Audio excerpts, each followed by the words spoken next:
വറഹ്മത്തുള്ളാഹി വബറകാതുഹു. ബിസ്മില്ലാ വൽഹംദുലില്ലാ അസ്സലാത്തു വസ്സലാമു അലാ അഷ്റഫിൽ മുർസലീൻ വഅലാ ആലിഹി വസഹ്ബിഹി അജ്മഈൻ. അമ്മാ ബഅദ്. സഹൃദരെ, ഈ ശുഭമുഹൂർത്തത്തിൽ ഒരു ധന്യ ജീവിതത്തിന്റെ സംശുദ്ധ ചിത്രം ഒരു കഥാപ്രസംഗത്തിലൂടെ ഞങ്ങൾ നിങ്ങളിലേക്ക് അവതരിപ്പിക്കുകയാണ്. ഞങ്ങൾ അവതരിപ്പിക്കുന്ന കഥയുടെ പേര് അതെ, മക്കയുടെ മാണിക്യം. ഇസ്ലാമിന്റെ ആവിർഭാവന കാലഘട്ടം. കത്തിയാളുന്ന മണൽക്കാട്ടിലെങ്ങും നിഷ്ഠൂരമായ അട്ടഹാസം, ദുർബലരായ സത്യവിശ്വാസികളുടെ ആർത്തനാദങ്ങൾ ആ മരുക്കാട്ടിന്റെ അനന്തമായ മഹാവിഹായസിലേക്ക് ഉയർന്നു പൊങ്ങുന്നു. അപ്പോൾ അജഞ്ചലനായി പല പ്രേരണയില്ലാതെ ഒരു യുവകോമളൻ അത്യാഡംബരത്തിന്റെ സ്വർഗവാണിൽ നിന്നും അവൻ ദാറുൽ അർഖമിലേക്ക് കടന്നു വരികയാണ്. വന്നണഞ്ഞവർ അർഖമിൽ ഭവനത്തിൽ വാതിലിൻ മുന്നിൽ. അപ്പോൾ വളർമപ്പു നബിയൊരും സ്വഹാബുകൾക്കരികിൽ വരവേൽ പൂതി സർവം സന്തോഷം പൂകി. മക്കയുടെ മാണിക്യം മിന്നഹദിന്റെ വചനം. മഹമൂദ് നബി തന്നിൽ ഉയരുന്നു സമരം, മനത്തിൽ ഉയരുന്നു തക്ബീറിൻ നയനം. മദത്തിൽ പൂടി സിൽസിമത് ഷഹാദത്തോതി. വന്നണഞ്ഞവർ അർഖമിൽ ഭവനത്തിൽ വാതിലിൻ മുന്നിൽ. അപ്പോൾ വളർമപ്പു നബിയൊരും സ്വഹാബുകൾക്കരികിൽ വരവേൽ പൂതി സർവം സന്തോഷം പൂകി. അതെ, മക്കയുടെ മാണിക്യം മുസ്അബ് ഇബ്നു ഉമൈർ, തരുണി മണികളുടെ സ്വപ്ന നായകൻ, മക്ക കണ്ട ഏറ്റവും വലിയ ധനാഢ്യൻ ഉമൈറിന്റെ സീമന്തപുത്രൻ. ദാറുൽ അർഖമിന്റെ കവാടങ്ങൾ അയാൾക്ക് മുൻപാകെ മലർക്ക തുറക്കപ്പെട്ടു. അയാൾ തിരുനബിയുടെ സാന്നിധ്യത്തിലെത്തി. പക്ഷേ അദ്ദേഹം സത്യസാക്ഷ്യം ഒഴിഞ്ഞു. പക്ഷേ ഇതൊരു വൻ പൊട്ടിത്തെറിയുടെ പ്രാരംഭഘട്ടമായിരുന്നു. പൊട്ടിത്തെറിച്ചുടനും മകുനാശകളോടി വന്നുടനെ ഉടൻ ചാടി തൽസുതനെ.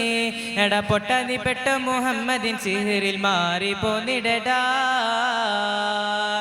അടികിട്ടിയ കവിളത്ത് പൊട്ടിയൊലിക്കുന്നു പോട്ടിലൊട്ടരളിൽ. കൈകാലു ചങ്ങലയിൽ പൈതാഹമിഹരവിൽ. അവൻ പൊട്ടിക്കരഞ്ഞിട്ടും ഒപ്പം ജലം നൽകാനില്ല മനസ്സവളിൽ. തന്റെ പൊന്നോമന പുത്രൻ, കുലദൈവങ്ങളുടെ വർഗശത്രു മുഹമ്മദിന്റെ പുതിയ മതം സ്വീകരിച്ചെന്ന വാർത്ത കേട്ട ഉമ്മു ഖുനാസ പ്രതികാര ദുർഗയായി മാറി. പാലൂട്ടി താരാട്ടോട്ട് പൊറ്റിയ ആ മാതാവിന്റെ കരങ്ങൾ ആ മകന്റെ കവിളിൽ ആഞ്ഞു പതിച്ചു. ആറ്റ് നോറ്റ് പോറ്റിയ തന്നൊപ്പയും ദ്രോഹിച്ചോ. അടച്ചു പൂട്ടിയിട്ട മോനിൽ പ്രഹരമേൽപ്പിച്ചോ. ആദിയാൽ ക്ഷയിച്ച മോന്റെ വസ്ത്രവും മായിച്ചോ. ആർത്തിയോടെ ചാട്ടവാറ് വീണ്ടും മേലോട്ടിച്ചോ. സ്വന്തം പിതാവ് ഉമൈർ തന്റെ മകന്റെ മേലിൽ ഒരു കരിമ്പുലിയെ പോലെ ചാടി വീണു. അദ്ദേഹത്തിന്റെ കൈക്കാലുകൾക്കു ചങ്ങലയിട്ടു. ഒരു ഇരുട്ടുറൂമിലിട്ട് അദ്ദേഹത്തെ പൂട്ടി. അതിക്രൂരവും കഠിനവുമായ വീട്ടുതടങ്കൽ. പിറന്നു വീണ വീട്ടു പോലും നരകമായി മാറിയ സാഹചര്യം. അതോടുകൂടെ മുസ്അബ് റളിയല്ലാഹു അൻഹുവിന്റെ അകവും പുറവും അഗ്നി പരീക്ഷണത്താൽ വിങ്ങിപ്പൊട്ടിക്കൊണ്ടേയിരുന്നു. തന്നുടെ കഥനത്തിൽ അറുത് കണ്ടിസ്ലാമേ തടങ്കലിൽ നിന്നിതാ തേടുന്നേ. തരണമിനാദാ മോചനം ഇവിടുന്നേ. തണലിന് വേണ്ടിത കേയുന്നേ. അടിയിടിയൻ തടിയിൽ പതിവായി അടിപതരാതൻ മനമായി. അതിട പുരാനേ നിൻ കരുണയിലായി അല്ലലകൾക്ക് നീ തുണയേകി. വേദനിക്കുന്ന ഹൃദയങ്ങളുടെ തേങ്ങൾ കേൾക്കുന്ന അഖിലാണ്ട കോടി ബ്രഹ്മാണ്ടങ്ങളുടെയും സർവസൃഷ്ടിസ്ഥിതി സംഹാരകർത്താവുമായ റബ്ബ് സുബ്ഹാനഹു വ തആല മുസ്അബ് റളിയല്ലാഹു അൻഹുവിന്റെ വിളിക്കുത്തരം നൽകി. അതോടുകൂടെ ചില മദീന നിവാസികൾ ഇസ്ലാമിന്റെ തീരത്തേക്ക് കടന്നു വന്നു. മുസ്അബ് റളിയല്ലാഹു അൻഹു തന്റെ വീട്ടുതടങ്കലിൽ നിന്നും അത്ഭുതകരമായി രക്ഷപ്പെട്ടു. അദ്ദേഹവും മദീനയിലേക്ക് തിരിച്ചു. അവിടെ വെച്ച് ഇസ്ലാമിന്റെ നറുമല്യമുള്ള അധ്യാപനങ്ങൾ മദീനക്കാർക്ക് പകർന്നു നൽകി. അതോടുകൂടെ അവസാനമായിട്ട് ഖാതിമുൽ അംബിയാ ഹബീബായ റസൂലുള്ളാഹി സ്വല്ലല്ലാഹു അലൈഹി വസല്ലമ തങ്ങളും ഇസ്ലാമിന്റെ നൈർമല്യം പാരാവാരങ്ങളെ പോലെ പരന്നൊടുക്കുന്ന ആ മദീനയിലേക്കും അവിടുന്ന് കടന്നു വന്നു. അതോടുകൂടെ മദീന തീർത്തും ഇസ്ലാമിന്റെ പിഠനിലമായി മാറിക്കഴിഞ്ഞിരിക്കുന്നു. ഇത്തിരി മദീനയിൽ നബിക്കൊപ്പം സഹാബത്തും എന്നും തിരുമതം വളരുന്നു. എന്നാൽ ഖുറൈശികൾ അഹന്തയും അസൂയയും എത്തി അവർ നേരെ തിരിയുന്നു. സ്വന്തം നാട് വീട് വിട്ടുകൂടെ അകന്നിട്ടും സ്വൈര്യം ഖുറൈശികൾ അകക്കുന്നു. ഇതിനാൽ അവർക്കെതിരെ ബദർ പട പൊരുതുവാൻ ഇറയോൻ നബി കമർ കൊടുക്കുന്നു. ഇസ്ലാമിന്റെ വളർച്ചയിൽ വിളരിപ്പൂണ്ട ഖുറൈശികൾ ഈ സത്യപ്രസ്ഥാനത്തെ ഭൂമുഖത്തിൽ നിന്നും തുടച്ചു നീക്കാൻ ആവശ്യമായ സന്നാഹങ്ങളും മെനഞ്ഞുകൊണ്ട് യുദ്ധകളത്തിലേക്ക് അവർ ഗമിച്ചു കഴിഞ്ഞു. ബദറുൽ ഹുദാ യാസീൻ നബി ഹർജായ നേരം വളർകൊടി മുണ്ടെണ്ണം കെട്ടിടയതിലുണ്ടാ അബിയത് വർണ്ണമതാ തൻ തോണ് മിസ്വതുമാവേ സമരപുടൈ കോൾ കൊമ്പും തിരുകരമായി രണ്ടാമ കതിനബി തൻ തോണ് മിസ്ഹബിലേന്താർ അവനത് തനിമുടി ചെയ്താറ്റൽ മുമ്പിലി നിലയാകെ. ഈ ധർമ്മ പോരാട്ടത്തിന്റെ മുൻനിരയുടെ നേതൃത്വം തിരുനബി സല്ലല്ലാഹു അലൈഹി വസല്ലമ തങ്ങൾ മുസ്അബ് റളിയല്ലാഹു അൻഹുവിന്റെ കരങ്ങളിൽ ഏൽപ്പിച്ചു. യുദ്ധം തുടങ്ങി. ബദറിന്റെ വിരിമാറിൽ ശിർക്കിന്റെ കാട്ടടി സംഘങ്ങളുടെ മുട്ടുമടക്കി വമ്പ് കാട്ടി കൊമ്പ് കുലുക്കി വന്ന അബൂജഹൽ, ഉത്ബത്ത്, ശൈബത്ത് പോലത്തെ ശത്രുകിങ്കരന്മാർ നെട്ടറ്റു വീണു.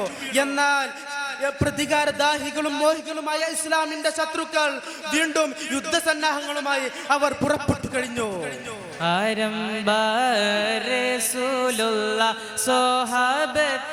സ്വഹാബത്തിനൊരുക്കുന്നു തിരുകരം പുടേടി സൂര്യനാമിസ്ഹബിൽ പുരത്തിടുന്നേ തരലല്ലേ പാടകളിൽ പിടിയാണകണി നേരെ പതരണം ഖുറൈശികൾ ശിർക്കിന്റെ പടയണി ചിതറിടണം.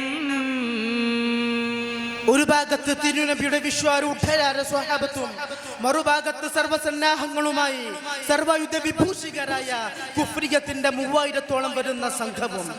ഉഹദിന്റെ രണാങ്കലത്തിന്റെ കാഹളം മുഴങ്ങി ഇസ്ലാമിക സൈന്യം യുദ്ധകളത്തിലേക്ക് ചാടിയിറങ്ങി. യുദ്ധം കൊടുമ്പിരി കൊണ്ടോ ഘോരഘോരമായ യുദ്ധം. കുതിരകളുടെ കൊളമ്പടികളുടെ അർത്ഥനാദങ്ങൾ മാർപ്പുവിളികളും ആയുധങ്ങളുടെ അട്ടഹാസങ്ങളുമായി യുദ്ധമുഖം വെമ്പലുകൊണ്ടോ ഇസ്ലാമിക സൈന്യത്തിന്റെ മന്ത്രധ്വനികളെ കൊണ്ട് ശബ്ദമുഖം ഇതിന്റെ രണകളം ശബ്ദമുഖരിതമായി. എന്നാൽ മറുഭാഗത്ത് മുസ്അബ് റളിയല്ലാഹു അൻഹു തന്റെ മുന്നിലൂടെ കടന്നു വരുന്ന ഓരോ ശത്രുശിരസിനെയും ഒരു കരികിലെ പോലെ വാനത്തേക്ക് പറത്തിക്കൊണ്ട് അദ്ദേഹം സധൈര്യം മുന്നോട്ട് കുതിച്ചിരിക്കെ പെട്ടെന്നാണ് അത് സംഭവിക്കുന്നത്. ഒരു ശത്രുകാപാലി കണ്ട വെട്ടിട്ടുകൊണ്ട് മുസ്അബ് റളിയല്ലാഹു അൻഹുവിന്റെ വലത് കൈ ഒടിഞ്ഞു തൂങ്ങി. സുബ്ഹാനല്ലാഹ്, അധികം താമസിയാതെ മുസ്അബ് റളിയല്ലാഹു അൻഹുവിന്റെ ഇടത് കൈ വിട്ടേറ്റോ? ഇല്ല, എന്റെ വലത് കൈ വെട്ടി മാറ്റിയിട്ട് എന്റെ ഇടത് കൈ മുറിച്ചു മാറ്റിയിട്ട് ഒരു ധിക്കാരിയെയും എന്റെ റസൂലുള്ളാഹിന്റെ പതാക നിലത്തിട്ട് ചവിട്ടാൻ ഞാൻ അനുവദിക്കുകയില്ല എന്ന് സധൈര്യം പ്രഖ്യാപിച്ചുകൊണ്ട് തന്റെ ക്ഷയിക്കപ്പെട്ട 2 കരങ്ങളും കൊണ്ട് ഇസ്ലാമിന്റെ പതാക മാറോട് ചേർത്ത് പിടിച്ച ആ ധീരയോദ്ധാവ് സധൈര്യം സഹോദം ശത്രുനിരയിലേക്ക് ഇരച്ചു കയറി. എന്നാൽ ശത്രുക്കളുടെ ആവനാഴിയിൽ നിന്നും ഉതിർത്തുവിട്ട 10,000-കണക്കിന് ഹസ്രങ്ങൾ ആ ധീരയോദ്ധാവിന്റെ നെഞ്ചുകം പിളർത്തി.